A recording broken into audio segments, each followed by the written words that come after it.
तो राधे राधे सभी को, स्वागत है आप सभी का हमारे चैनल स्मार्ट माइंड आर्मी में। तो आप सभी को जैसा मालूम है, हम पढ़ रहे थे हमारा the fundamental unit of life.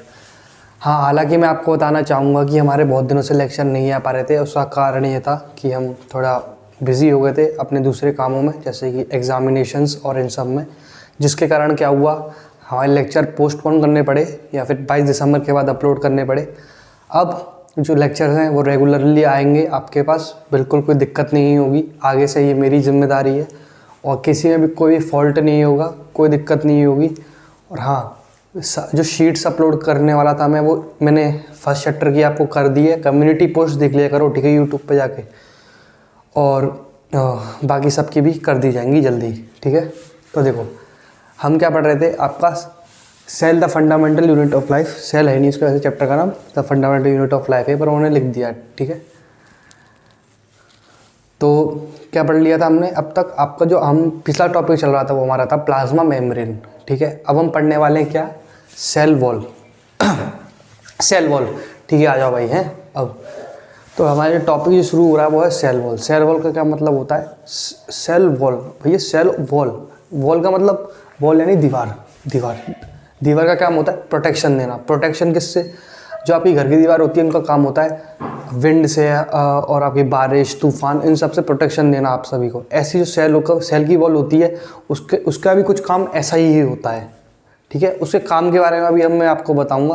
पहले थोड़ा डेफिनेशन देख लेते हैं और उसका वो बनते किससे है उसके बारे में थोड़ा देख लेते हैं। पहले तो सेल वॉल की डेफिनेशन देखो क्या है। The cell wall is a rigid protective layer surrounding the cell membrane in plant, algae, bacteria, etc. not in animal cell। अच्छा, इसका मतलब क्या भैया? इसका मतलब ये देखो, हमारा प्लाज्मा मेम्ब्रेन होता है। प्लाज्मा मेम्ब्रेन का क्या काम होता है? वो देखता है, फिर आने देता है, फिर छोड़ता है, यानी मतलब ट्रांसपोर्टेशन का एक तरीके से काम होता है, यानी बैरिकेटिंग, टोल समझ लो हैं।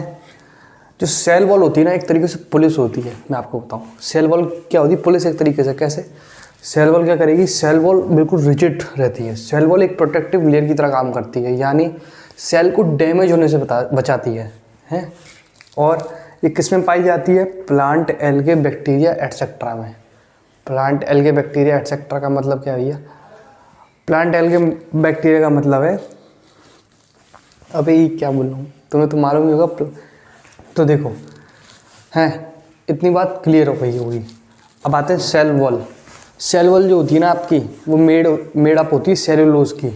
अब बहुत बच्चे होते हैं भैया सेल्यूलोज क्या होता है? देख भाई, सेल्यूलोज तेरे को मालूम है, तू पढ़ के आया है। कैसे? तूने 8th क्लास में चैप्टर पढ़ा होगा, न्यूट्रिएंट्स वाला, खाने वाला। उसमें सेल्यूलोज के बारे में बताया गया है, एमिनो एसिड्स, सेल्यूलोज, स्टार्च, सब के बारे में बताया गया है। एक बार फिर से पढ़ियो या फिर सोचियो, तेरे को आ जाएगा, ठीक है। चल ठीक है। तो सेल्यूलोज से बनी होती है आपकी सेल वॉल। अब आगे चलते हैं, आगे क्या हो रहा है। अब आगे इसकी फंक्शनैलिटी के बारे में बात करते हैं, यानी इसका काम क्या है। मेन चीज़ तो वही है ना, पूछी तो वही जाएगी, तो उसके बारे में एक बार जान लेते हैं।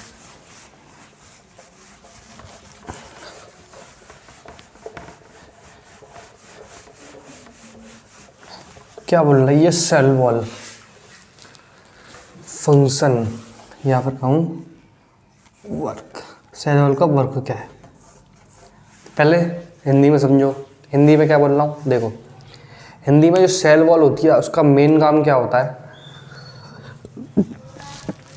जैसे आपने देखा होगा कि कभी कभी क्या हो, आपने कभी देखा कि सेल फूट गया हो, फट गया हो, देखा कभी आपने?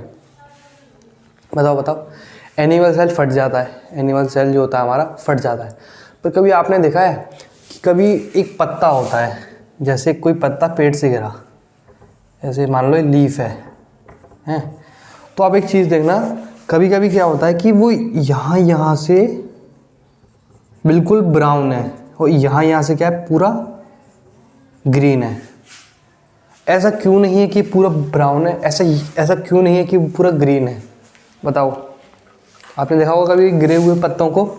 तो जो मेन काम होता है ना, वो सेल वॉल ही करती है। इसमें सेल वॉल क्या करती है? अपने आप को सेल्फ कंटेन कर लेती है कभी, यानी क्या कर लेती है, अगर उसको लगता है कि या तो ये सेल डैमेज हो जाएगा, या सेल फूट जाएगा, या सेल बिखर जाएगा, तो मैं क्या करती हूँ, अपने आप को बंद कर लेती हूँ, प्रोटेक्ट कर लेती हूँ। एक तरीके से सेल की जितनी भी चीज़ें हैं उसको कंटेन कर लेती हूँ। ये होता है सेल वॉल का काम।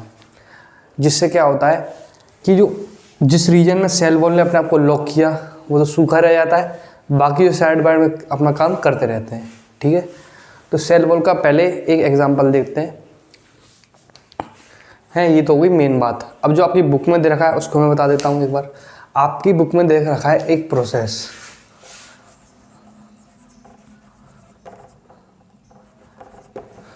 यही है शायद नाम, वो एक बार देख लेते हैं क्या नाम है। Plasmolysis.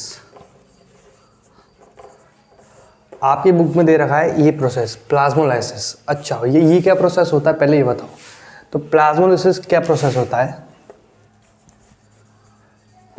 When the cell is placed under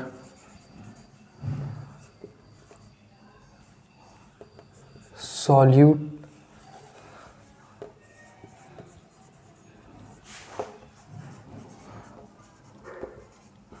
containing heavy solution containing heavy amount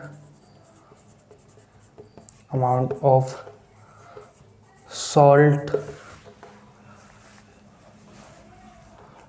etc. by which cell leads to shrink lose water rapidly by the process of osmosis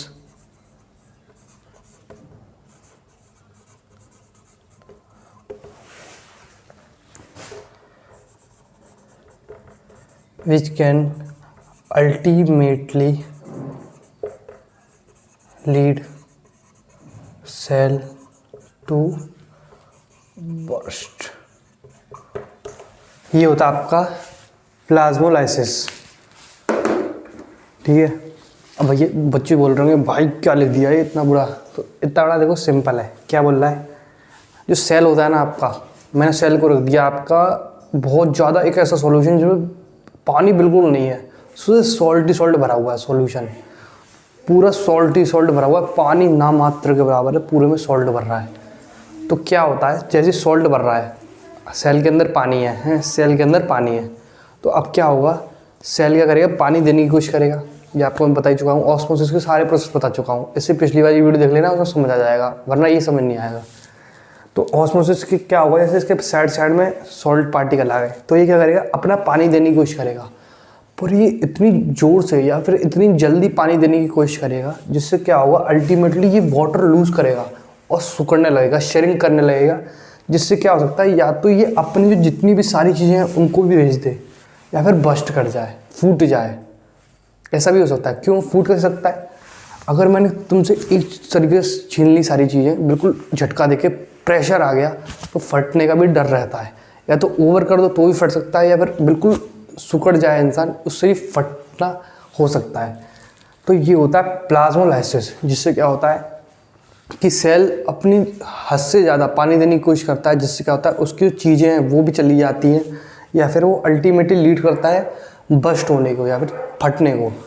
ठीक है, ये होता है प्लाज्मोलाइसिस। अब इसमें सेल वॉल का क्या काम है, सेल वॉल क्या करता है, प्रिवेंट। ठीक है, आप लिख लेना, सेल वॉल का क्या काम होता है, प्रिवेंट प्लाज्मोलाइसिस। अच्छा भैया प्लाज्मोलाइसिस को प्रिवेंट कैसे करता है ये बताओ। अभी मैंने आपको लीफ का एग्जांपल दिया था, वही वाला एग्जांपल है कि ये अपने आप को क्या करता है, सेल्फ कंटेन कर लेता है सेल को। तो क्या होता है, जैसे ही मेरा पानी फ्लो हो रहा है, पानी फ्लो हो रहा है, तो इसको क्या लगेगा, अरे भाई इतनी जोर से पानी फ्लो हो रहा है, ऐसा ना हो कि ये सेल डेड हो जाए।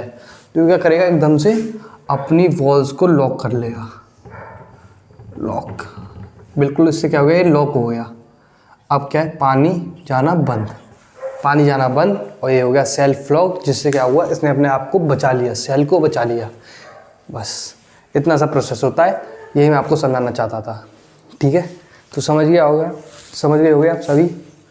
चलो अब आगे चलते हैं।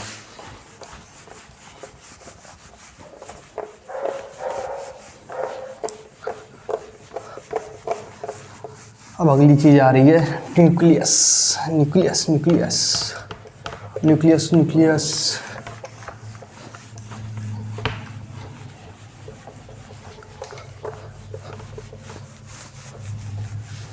न्यूक्लियस आ रही है अब अगली चीज़। ठीक है, न्यूक्लियस। न्यूक्लियस क्या होता है, एक मैं अगर आपको एक जनरली आइडिया दूं तो जनरली न्यूक्लियस जो होता है वो आपका होता है, जो मेन पार्ट होता है ना किसी भी चीज़ का, उसको हम न्यूक्लियस बोल देते हैं। जैसे हाँ, आप समझ लो, हाँ आप कोई फ्रूट समझ लो, हैं फ्रूट, हाँ बेर समझ लो, बेर खाई होंगी आपने बेर। अब इसके अंदर गुठली होती है वो समझ लो, हैं। तो मैं क्या बोल रहा हूँ इसे, मैं इसे क्या बोल दूंगा, ये इसका न्यूक्लियस है अगर मैं जनरली बोलूँ तो, ऐसे मैं बोल दूंगा। क्यों? क्योंकि इसका मेन पार्ट है, सेंटर में पड़ रहा है। तो मैं कभी कभी क्या होता है, जो साइंटिस्ट होते हैं ना, अगर आपने देखा होगा तो उन्होंने एटम के जो सेंट्रल पार्ट था उसको भी नाम न्यूक्लियस दे दिया। ऐसी जो सेल होता है आपका, उसका जो मेन मिडल पार्ट होता है सेंटर में, इसको क्या वो नाम दे दिया उन्होंने, न्यूक्लियस। अच्छा भैया, पर ये पता कैसे चला कि न्यूक्लियस होता है? देख भाई, न्यूक्लियस का पता ऐसे चला कि उन्होंने ना ऑनियन पील ली। ऑनियन पील मतलब जो आपका प्याज होता है उसका छिलका लिया, उसके ऊपर क्या किया, आयोडीन का सॉल्यूशन मारा। जैसे ही उन्होंने उस पर आयोडीन का सॉल्यूशन मारा तो उन्होंने क्या देखा, उन्होंने एक चीज़ ये देखी कि जो आयोडीन सॉल्यूशन जैसे उन्होंने सेल के ऊपर डाले हैं तो सेल ना अंदर से कलरफुल हो गया है, पर उसके बीच में एक ऐसा पार्ट है जो डार्क ब्लैक कलर का सा दिख रहा है, या फिर अलग सा दिख रहा है थोड़ा।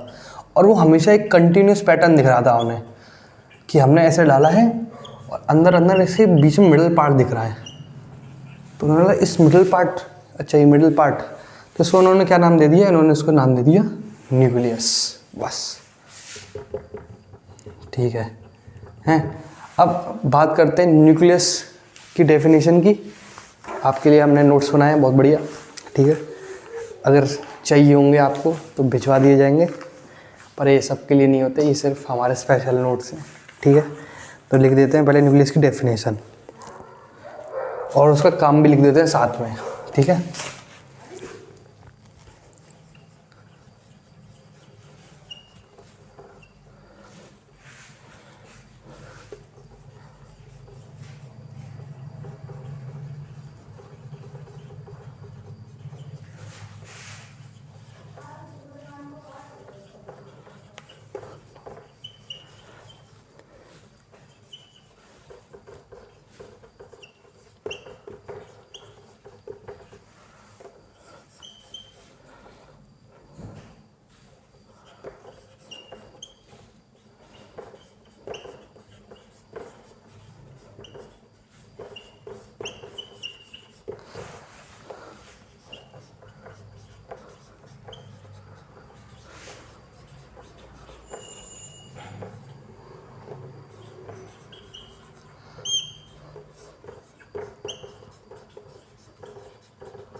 देखो न्यूक्लियस क्या कह रहा है, न्यूक्लियस से कह रहा है कि न्यूक्लियस इसे न्यूक्लियर मेम्ब्रेन बाउंड। अच्छा, न्यूक्लियस जो होता है इसके साइड साइड में क्या होती है, न्यूक्लियस की मेम्ब्रेन भी होती है। ओके ठीक है।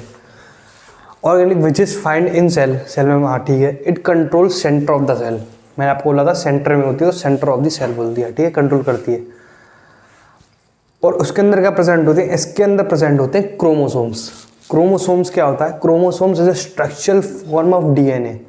और डीएनए क्या होता है, DNA is deoxyribose nucleic acid which contains functional pattern of gene, functional pattern genes हैं। It help in cell division, genetic material also, ठीक है। अब बहुत सारे बच्चों ने भैया जीन क्या होती है, जीन जो होती है आपकी मेन फंक्शन होता है, हैं मेन फंक्शंस होता है। यानी अगर मैं आपको बताऊं किसी भी सेल को कैसे मालूम पड़ेगा कि उसको ऐसा रूप लेना है या फिर उसको ग्रुप फॉर्म करके ये स्ट्रक्चर बनानी है, यानी हमारी बॉडी बनानी है, तो कुछ ना कुछ जीन्स जो रहती हैं आपकी, जीन आपकी मेन फंक्शनल रहती हैं, जो क्या क्या काम करती हैं, आपके सीक्वेंसिंग का काम करती हैं। और इन्हीं जीन को मिला दिया जाए ना तो क्या बन जाता है, डीएनए। डीएनए क्या करता है, डीएनए इन जीन्स को स्टोर करता है या फिर इन फंक्शनल्स को स्टोर करके एक फंक्शनैलिटी बनाता है। यानी अगर जीन एक तरीके से कोड है तो आपका डीएनए यानी आपका एक तरीके से वो है, क्या बोलूँ मैं आपको, अगर एक कोड हो गया तो जिसके अंदर कोडिंग होती है वो सॉफ्टवेयर हो गया, ये एक तरीके से डीएनए आपका जो उसको स्टोर करके रख रहा है, सेव करके रख रहा है। अब मैं वही बात आता है ये क्रोमोसोम्स की। क्रोमोसोम्स क्या करते हैं, ऐसे जो डिफरेंट डीएनए होते हैं इसको स्टोर करके रखता है स्ट्रक्चरल फॉर्म में, यानी प्रॉपर फॉर्म में जो इसको फॉर्म कर रखता है उसको हम बोलते हैं क्रोमोसोम, ठीक है। अब क्रोमोसोम्स जो होते हैं, एक तरीके से कहा जाए क्रोमोसोम्स के जो ग्रुप होता है या फिर क्रोमोसोम्स जो होते हैं वो होता है न्यूक्लियस के अंदर। बहुत ज़्यादा कन्फ्यूजिंग है मानता हूँ मैं, पर बहुत ज़्यादा आसान भी है अगर आराम से समझोगे। कि पहले जीन होती है, जीन को मिलाते हैं तो डीएनए बनता है, डीएनए को मिलाते हैं तो आपका क्रोमोसोम्स बनते हैं, क्रोमोसोम्स को मिलाकर हमारा या फिर क्रोमोसोम्स जो हमारे होते हैं वो प्रेजेंट होते हैं किसमें, न्यूक्लियस के अंदर प्रेजेंट होते हैं, बस ठीक है। अब न्यूक्लियस का काम क्या होता है, न्यूक्लियस का काम होता है सेल डिवीजन में। अगर सेल डिवाइड हो रहा है उसमें काम होता है। मैं अभी आपको उसके बारे में ज़्यादा बताऊंगा नहीं क्योंकि आपको कंफ्यूज नहीं करना चाहता मैं, इसके बारे में आपको मैं आगे बताऊंगा। Genetic material also, genetic material को भी डिवाइड करेगा। क्यों, सेल्स डिवाइड हो रहे हैं तो उसके अंदर डीएनए पैटर्न भी तो अलग अलग होता है, मतलब डीएनए पैटर्न तो एक ही होता है पर वो डिवाइड करना पड़ता है ताकि सारे सेल्स में सेम डीएनए रहे और सब एक तरीके से सेम काम कर सके। हाँ, जो मैं आपको बताना चाह रहा था डीएनए का मेन काम ही यही है कि जीन का तो ये था कि आपकी फंक्शनल बॉडी को स्ट्रक्चर कैसा मिलेगा, काम करेगा। डीएनए उसको इम्प्लीमेंट करने में हेल्प करेगा आपकी, यानी डीएनए के अंदर वो सारी कोडिंग प्रेजेंट रहेगी कि बॉडी ऐसे बनेगी, सेल ऐसे काम करेगा, ये सब, ठीक है। जीन और डीएनए का एक तरीके से सिमिलर ही काम है, ठीक है, और जीन को मिला के ही डीएनए बनता है। तो ये था आपका पूरा न्यूक्लियस के बारे में, ठीक है। अब यही ख़त्म होता है न्यूक्लियस आपका।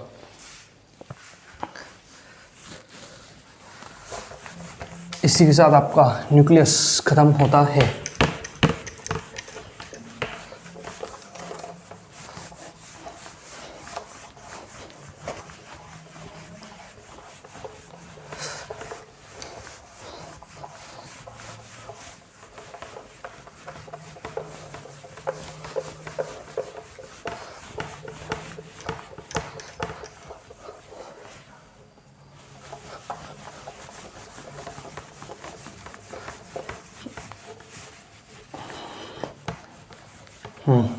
चलो अब आपके लास्ट टॉपिक पे आ रहे हैं आज के। क्या लास्ट टॉपिक आपका, साइटोप्लाज्म।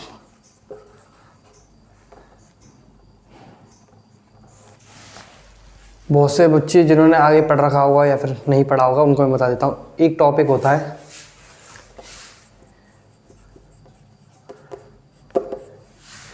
यार, एक तो स्पेलिंग और दिमाग ख़राब करती है, मेरा स्पेलिंग बहुत गलत लिखता हूँ मैं।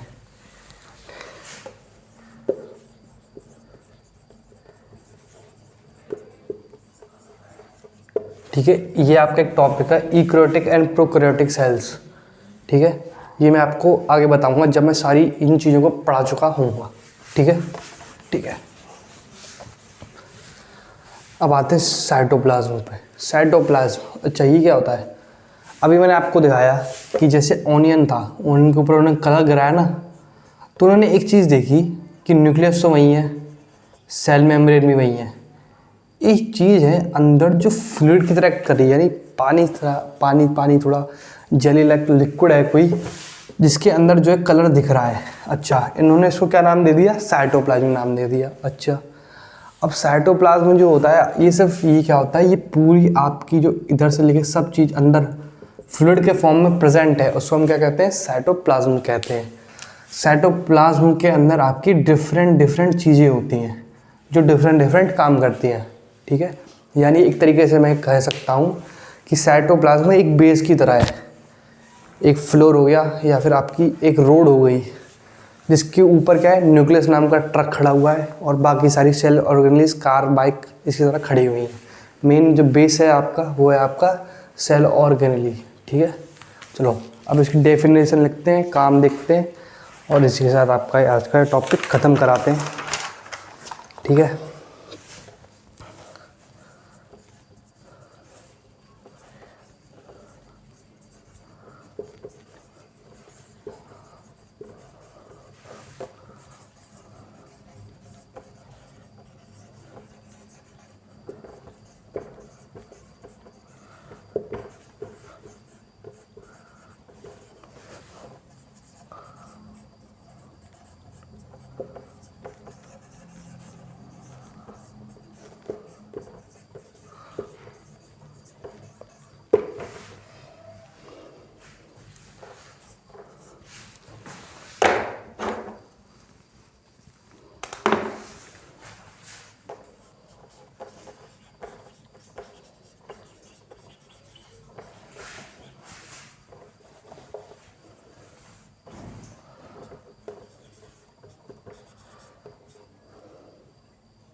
आइए समझते हैं साइटोप्लाज्म को। साइटोप्लाज्म क्या होता है? देखो, साइटोप्लाज्म मैंने आपको अभी भी बता दिया, वही है सब सेम।